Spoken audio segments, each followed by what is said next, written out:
The galaxy had fallen silent, not the peaceful quiet of deep space, but the suffocating silence of extinction. Commander stood in the observation deck of the research vessel Prometheus, watching the dead world of 442b rotate slowly beneath them. Once, this planet had housed 17 billion souls across a dozen different species. Now it was nothing but charred rock and twisted metal. "How many does that make?" asked Doctor, his voice barely above a whisper as he joined her at the viewport. 43 replied without turning. 43 worlds in the past 6 months, all of them gone. The Devourers had emerged from the void between galaxies like a plague of mechanical locusts. No one knew where they came from or what they wanted. They simply consumed. Planets, moons, space stations, entire solar systems, nothing was spared their hunger. They arrived in massive swarms of ships that looked more grown than built, their hulls poolsing with veins of dark energy that seemed to drink in light itself. The first contact had been with the Federation, humanity's oldest allies. The blue-skinned were master diplomats who had prevented 17 wars through nothing but clever negotiation. They sent ambassadors to meet the approaching fleet. The Devourers responded by turning the diplomatic vessel into a cloud of atoms, then proceeded to systematically strip-mine every planet in space, consuming not just the resources but the very essence of life itself. The Galactic Council had mobilized the largest fleet in recorded history, over 10,000 ships from 47 different species. They met the Devourer swarm at the edge of the Vega system. The battle lasted 3 hours. When it was over, debris fields stretched for light minutes in every direction, and the Devourer fleet continued its advance without having lost a single vessel. Humanity had watched in horror as species after species fell before the relentless advance. The crystalline, masters of energy manipulation, had their entire drained of power in minutes. The gas giant dwellers have had their atmospheric cities pulled apart molecule by molecule. The warrior poets of the Rigel Collective, whose battle songs could shatter mountains, went silent forever as their worlds turned to dust. Now, as stared at the corpse of another civilization, she felt the weight of futility pressing down on her shoulders. The human colonies were next. Earth herself lay directly in the Devourer's path, along with her 47 daughter worlds and 300 deep space habitats. Humanity's golden age of exploration and discovery was about to end in extinction. "The evacuation fleets won't make it," said, reading her thoughts. "Even if we could move everyone, where would we go? They're everywhere." Nodded grimly. The numbers were simple and brutal. Humanity had roughly 60 billion people scattered across known space.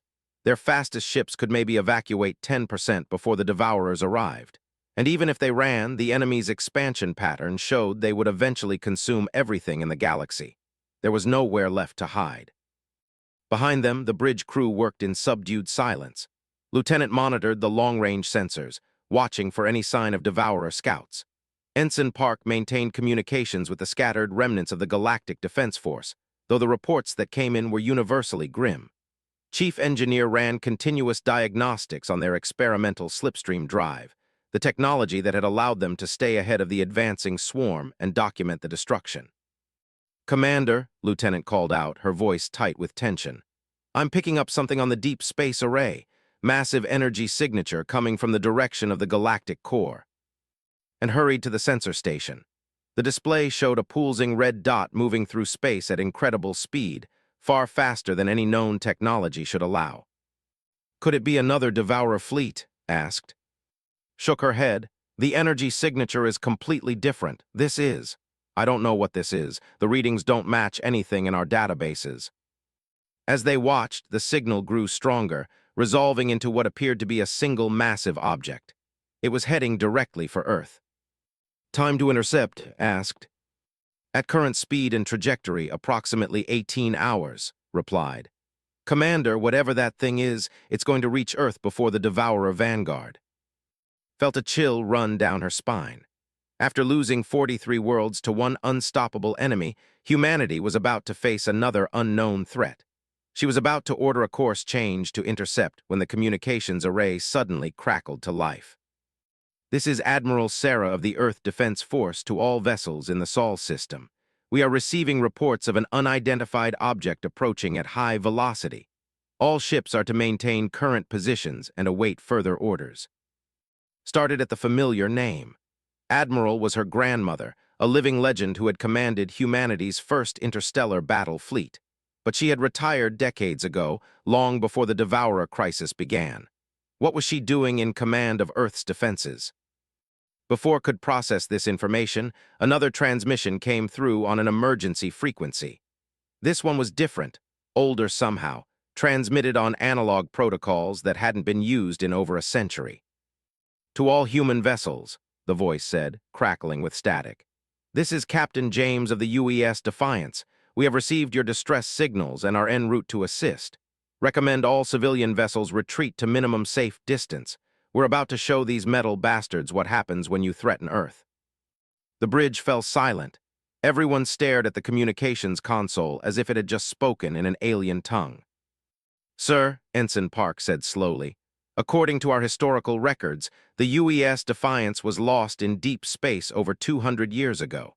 Captain has been dead for longer than any of us have been alive." Felt the hair on the back of her neck stand up. She moved to the communications station and opened a general frequency. "This is Commander of the research vessel Prometheus. Unknown vessel identifying as UES Defiance, please confirm your position and status. You are listed as missing in action, presumed destroyed." The response came immediately, clear and strong despite the archaic transmission method. "Commander, this is Captain. We're very much alive, though it's been a long journey home. We've been fighting in the deep dark for 2 centuries, keeping things like these devourers from reaching civilized space. But when we heard the call—" His voice paused, filled with emotion. "Well, nobody threatens Earth while there's still a human heart beating." On the sensor display, the massive energy signature was resolving into something impossible. It wasn't one ship. It was dozens of them, flying in perfect formation despite their obvious age. The lead vessel matched the configuration of a pre-contact heavy cruiser, but it was larger than any ship humanity had ever built, its hull by what looked like countless battles.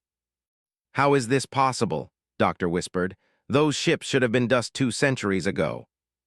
Before anyone could answer, space around the approaching fleet began to shimmer and twist. Reality bent like heated metal as more ships emerged from what could only be described as tiers in spacetime itself. These vessels were different.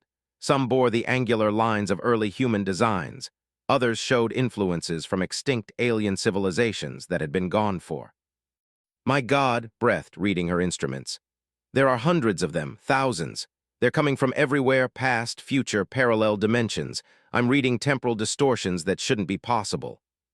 Captain's voice came through the static again, now joined by dozens of other voices, all broadcasting on different frequencies, all unmistakably human. "This is Admiral of the JSS Rising Sun. We stand ready." "Commander of the Celtic Free Fleet, reporting for duty." "Captain of the Russian Deep Space Corps, we have come home." "This is General Martinez of the Mars Colonial Defense Force. Time to remind the universe why humans don't stay down." As the voices, each one representing crews and ships that should have been legends or myths, began to understand what she was witnessing. Somehow, from across time and space, humanity's warriors were answering the call. Not just the living, but the dead, the lost, the forgotten heroes who had fought and died in humanity's name across the centuries. The approaching fleet was unlike anything in recorded history. Ships from humanity's first tentative steps into space flew alongside vessels from possible futures, their hulls gleaming with technologies that hadn't been invented yet. Ancient generation ships that had departed Earth centuries ago arrived next to sleek fighters that seemed to bend light around their edges. "Commander," Chief Engineer called from his station, his voice filled with wonder and terror. "The quantum field fluctuations around those ships are off the charts. They're not just moving through normal space. They're pulling themselves here through sheer force of will. The universe itself is bending to bring them home." As if summoned by humanity's darkest hour, an armada of the dead and the lost had returned to defend their species' birthright. But even as hope began to kindle in his chest, she knew this was only the beginning. The Devourers had consumed entire galactic civilizations. What could even a fleet of legend accomplish against such overwhelming force? The answer would come soon enough.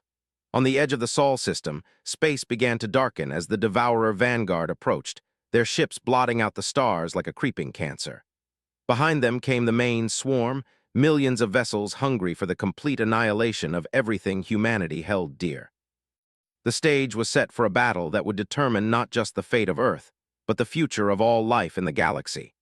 As impossible as it seemed, humanity's greatest heroes had returned from death itself to stand between their people and extinction.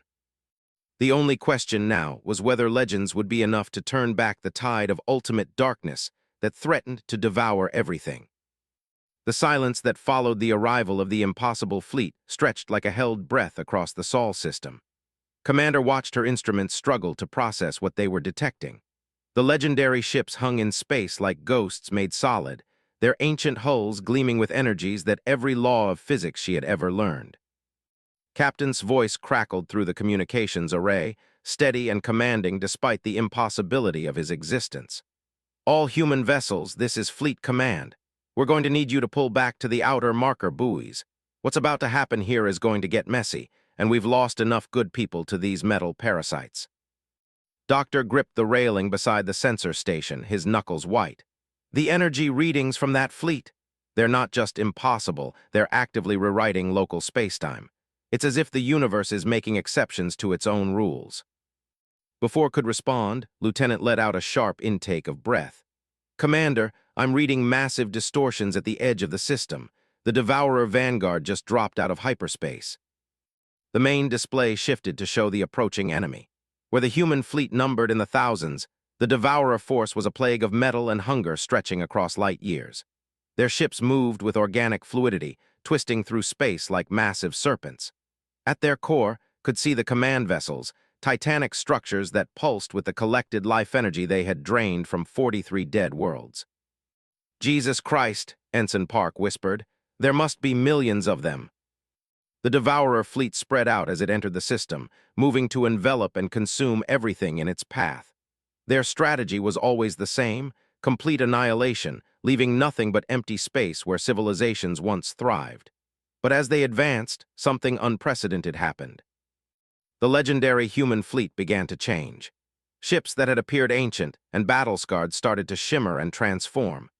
Hull plates shifted and reformed, weapon systems emerged from hidden compartments, and energy fields that burned with the intensity of newborn stars enveloped each vessel. "This is impossible," Doctor breathed. "Those ships are bootstrapping themselves into higher technological configurations. They're using temporal energy to upgrade their own systems in real time." Captain's voice filled the communications channel once more, but now it was joined by hundreds of others, the voices of every human hero who had ever died fighting for their species. They spoke in unison, their words resonating with power that seemed to make reality itself listen. "For Earth, for humanity, for every world we couldn't save and every battle we couldn't win, today we finish what we started." The first engagement began at the edge of the asteroid belt. A squadron of Devourer scouts, each one the size of a small moon, moved to probe the human defenses. They were met by what appeared to be a single ancient destroyer, its hull bearing the scars of 1,000 battles. The Devourer scouts opened fire with their reality-rending weapons, energy beams that could disintegrate matter at the quantum level. But when the destructive force struck the human ship, something extraordinary happened. The attacks were absorbed, converted, and reflected back with interest. The ancient destroyer's hull began to glow with accumulated power, and when it finally fired, its weapons tore through the Devourer scouts like paper. "Impossible," whispered, studying her readings. "That ship just converted directed antimatter into pure kinetic force. The energy conversion rate is over 90% efficient. No known technology can do that." More engagements erupted across the system as Devourer forces attempted to overwhelm the human defenders through sheer numbers. But the legendary fleet fought with tactics and technologies that transcended normal space-time. Ships phase-shifted through dimensions to avoid attacks, then emerged behind enemy lines to deliver devastating strikes. Ancient carriers deployed fighter squadrons that moved faster than light without using any form of FTL drive, simply willing themselves across impossible distances. Captain's personal ship, the Defiance, engaged a Devourer command vessel directly. The enemy ship was a monstrosity of corrupted flesh and metal, larger than Earth's moon and powered by the stolen life force of entire species. It fired weapons that could crack planets, beams of pure entropy that unmade everything they touched. The Defiance met the attack head-on, its hull blazing with protective fields that seemed to be woven from human determination itself. When the entropy beam struck, It was absorbed and transformed into something else entirely. Hope made manifest, burning away the darkness with cleansing fire. "All ships converge on my position," commanded. "Let's show them what human stubbornness looks like when it's properly motivated." The legendary fleet began to move in perfect coordination, executing maneuvers that required them to predict each other's actions across multiple timelines simultaneously. They fought as one consciousness distributed across thousands of vessels, guided by the collective will of every human who had ever refused to surrender in the face of impossible odds. But for all their supernatural abilities, the Devourers had advantages of their own. They had consumed the knowledge and technology of countless civilizations, incorporating the best innovations of each species into their own arsenal. As the battle intensified, they began to adapt to the humans' impossible tactics. Massive Devourer vessels emerged from hyperspace, their hulls bristling with weapons from extinct empires. They deployed reality anchors that tried to lock local spacetime into stable configurations, preventing the human ships from phase shifting or time sliding. Quantum disruption fields attempted to break the temporal bonds that held the legendary fleet together. The tide of battle began to shift as the Devourer's numerical advantage started to tell. For every enemy ship destroyed, 10 more took its place. The human fleet fought with the fury of legends, but even legends could be overwhelmed by sufficient force. "Commander," came a new voice over the communications array. This one was different, older, carrying the weight of eons. "This is Admiral of the Deep Time Fleet. We need to implement Protocol 7. Felt a chill run down her spine. She had never heard of Protocol 7, but the way the voice spoke suggested something momentous and terrible. Admiral responded, "That protocol has never been tested. The risks are acceptable," Admiral cut him off. "We've been holding back, fighting with conventional tactics because we hoped conventional force would be enough. It's not. These parasites have grown too strong, consumed too much. If we're going to stop them, we need to show them what humanity really is." Around the Sol system, the legendary fleet began to undergo another transformation. The ships' hulls became translucent, revealing the crews within. But they were no longer quite human. They had become something more, beings of pure will and determination given physical form. Their eyes blazed with the light of dying stars, and their voices carried the weight of every human dream and aspiration. "Protocol 7 authorized," came the collective response from the fleet. "All vessels prepare for metatemporal integration. We're going to remind the universe why humans don't stay dead." Doctor grabbed arm, his face pale with understanding. "They're going to collapse the distinction between past, present, and future. They're going to fight this battle across all of human history simultaneously." Space around the Sol system began to fracture and multiply. Could see through the cracks to other times, other places where humans had fought impossible odds. She saw the beaches of Normandy, where soldiers charged into certain death to free a continent. She saw the walls of Thermopylae, where 300 Spartans held back an empire. She saw the bridges of Lexington and Concord, where farmers decided that freedom was worth any price. All of human history was converging on this single moment, every act of courage and defiance throughout the species' existence focusing into a weapon that transcended mere matter and energy. The legendary fleet was no longer just ships and crews. They had become the living embodiment of humanity's refusal to surrender. The Devourers, for the first time since their emergence from the void, hesitated. Their collective consciousness recoiled from something it could not understand or consume. They had devoured entire galaxies, absorbed the essence of countless civilizations, but they had never encountered anything like this raw, undiluted essence of defiance. But even as the human fleet prepared to unleash forces that would reshape reality itself, the Devourer command began to respond. From the deepest reaches of space came something vast and terrible, the Apex Devourer, a creature that had consumed the very concepts of hope and courage from 1,000 dead universes. The final confrontation was about to begin, and the stakes could not be higher. If the legendary fleet failed, not only would humanity die, but the very concept of resistance would be erased from existence. The Devourers would become unstoppable, spreading across not just this galaxy but all possible galaxies, consuming everything that had ever been or ever could be. As reality itself prepared to become a battlefield, realized she was witnessing something that would echo across eternity. Whether in victory or defeat, this moment would define what it meant to be human for all time. The dead had returned to fight for the living, and legends had become real to stand against the ultimate darkness. The final battle was about to begin, and with it, the determination of whether hope itself would survive in a universe that had almost forgotten what it meant to dream. The apex devourer emerged from the dark between galaxies like a wound in reality itself. Commander watched in horrified fascination as the entity's true form became visible on their sensors, if it could even be called a form. It was absence given shape, a living void that consumed not just matter and energy, but the very concepts that gave them meaning. Where the lesser devourers were horrors, the apex was something far worse. It had no fixed shape because it existed partially outside normal spacetime, its tendrils of pure negation reaching across dimensions to drain the life from entire realities. As it approached the Sol system, stars began to dim and planets grew cold, not from any weapon, but simply from proximity to something that the possibility of existence itself. "My God," Doctor whispered, his voice barely audible over the static that filled the communications array. "It's not just a ship or a creature, it's the concept of ending made manifest. It's what waits at the heat death of the universe." The legendary human fleet hung in space before this ultimate enemy, their ships blazing with temporal energies that made reality bend and flex around them.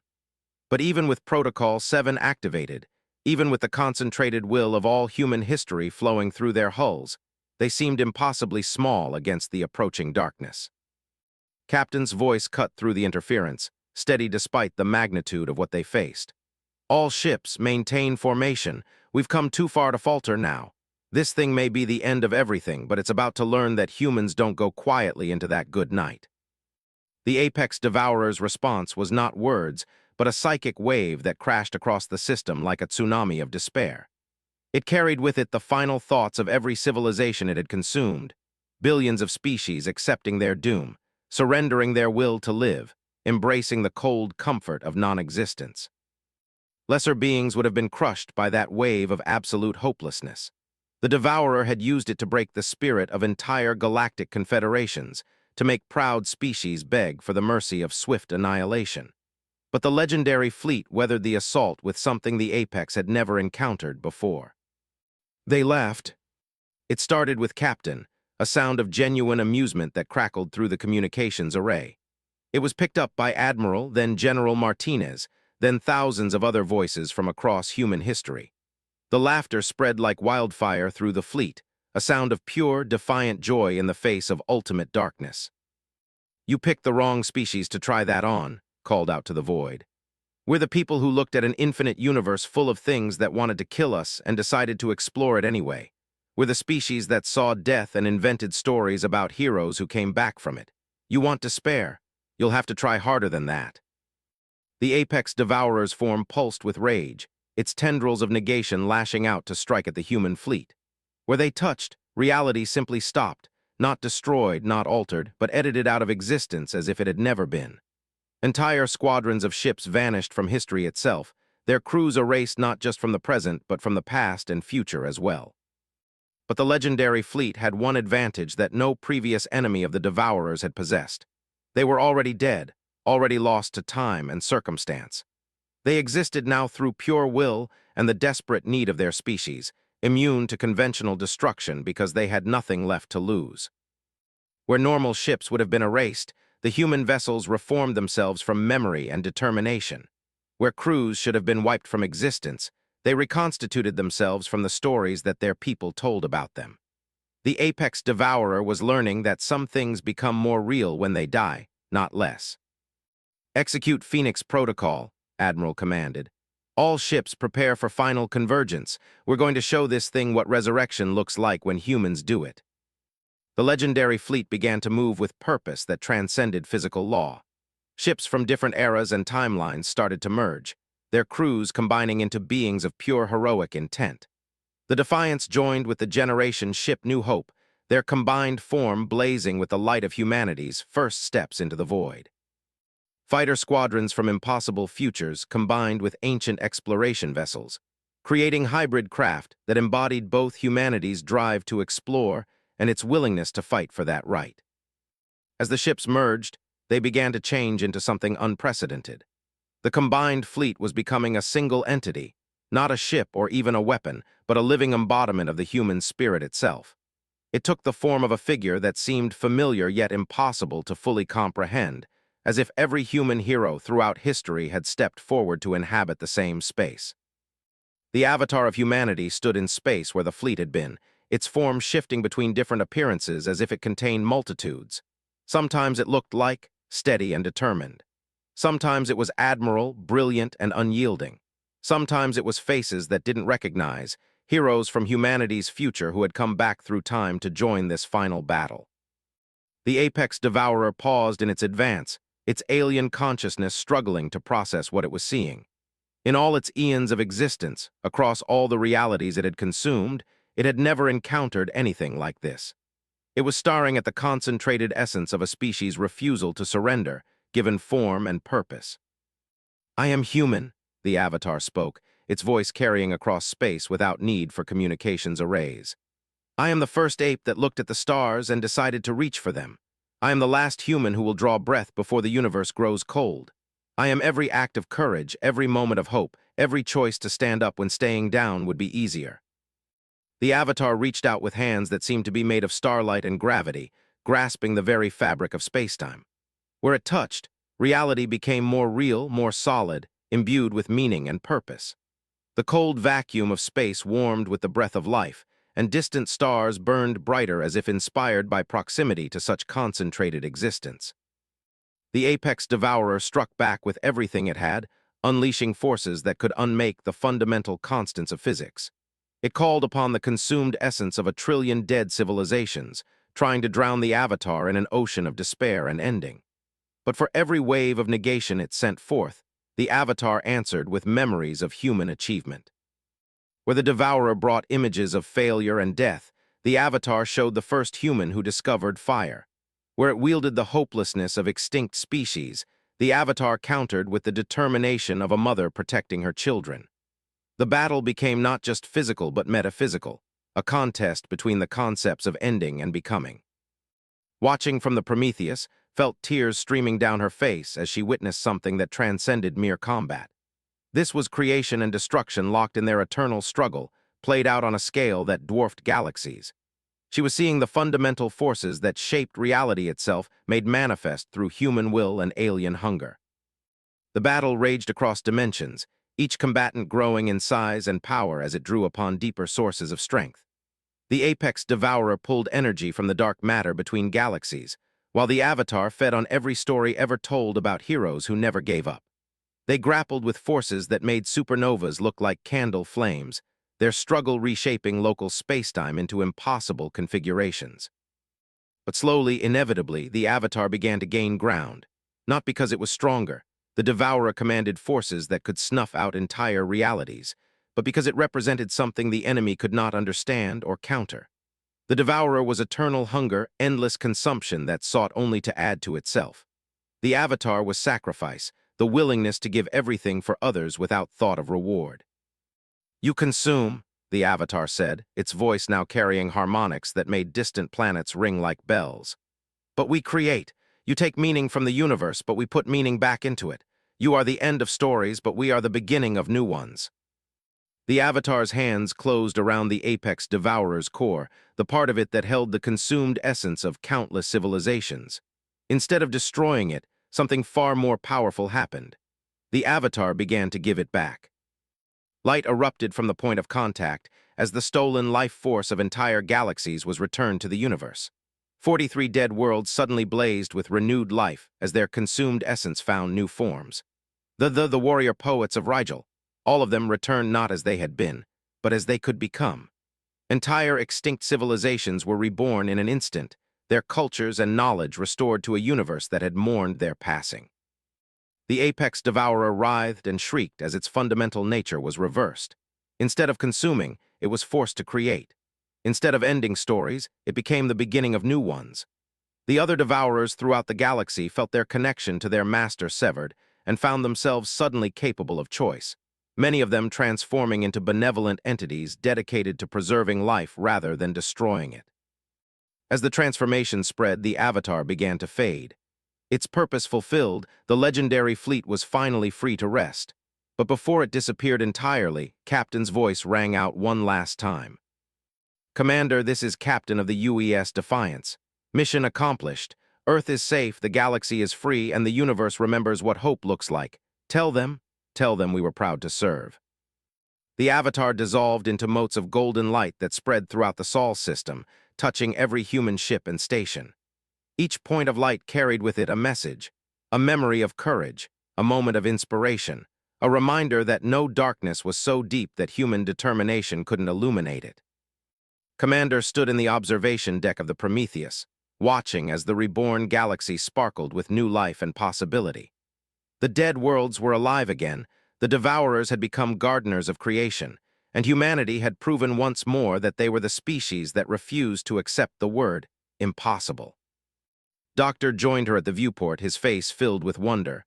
"What do we do now?" he asked. "How do we follow up on something like this?" Smiled, feeling the weight of despair finally lifting from her shoulders. Around Earth, the civilian evacuation fleets were already changing course, returning home to a world that was safe once more.